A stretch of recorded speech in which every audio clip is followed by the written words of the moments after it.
A room empty. You checked, the door is locked, the house is quiet, and yet something in you insists you are not alone. You turn around.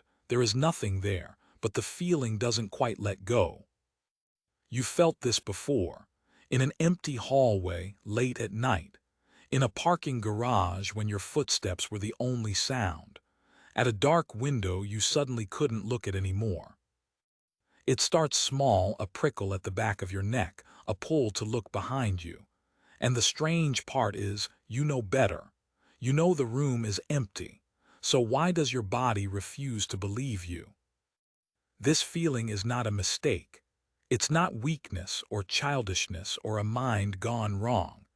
It is one of the oldest survival tools you own, built long, long before you were born.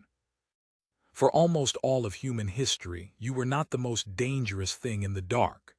Your ancestors were clever, but they were also small and slow and soft. To a leopard, a python, a pack of hyenas, a human was simply food.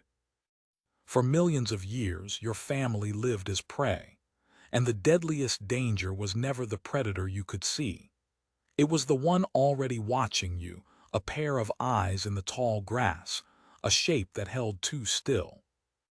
So evolution gave you a defense, a part of your brain whose entire job is to find eyes, to find faces, to find the electric sense of being looked at.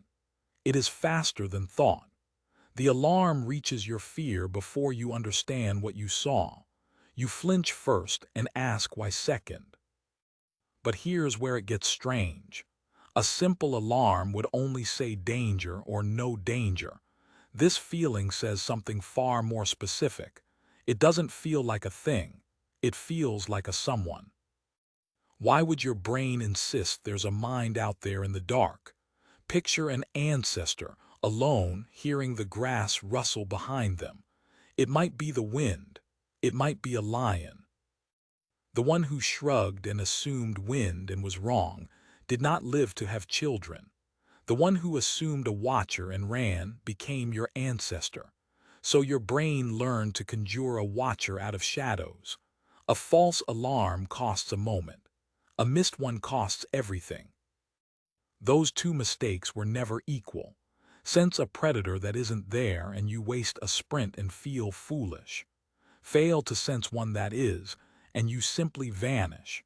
So evolution rounded up 1,000 false alarms over a single fatal miss.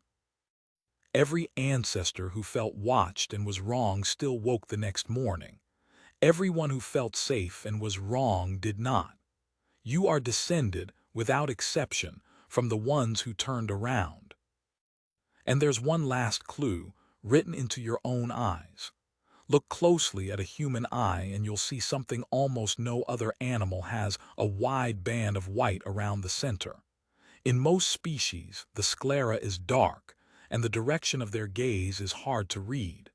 Yours is exposed. Anyone can see exactly where you look. We evolved this to read each other, to follow a glance, to share attention, to cooperate. We became exquisitely good at noticing a gaze. But a gift like that carries a cost. A creature this tuned to being watched will sometimes feel a gaze that isn't there at all. So picture yourself again, alone in that quiet room. A floorboard settles.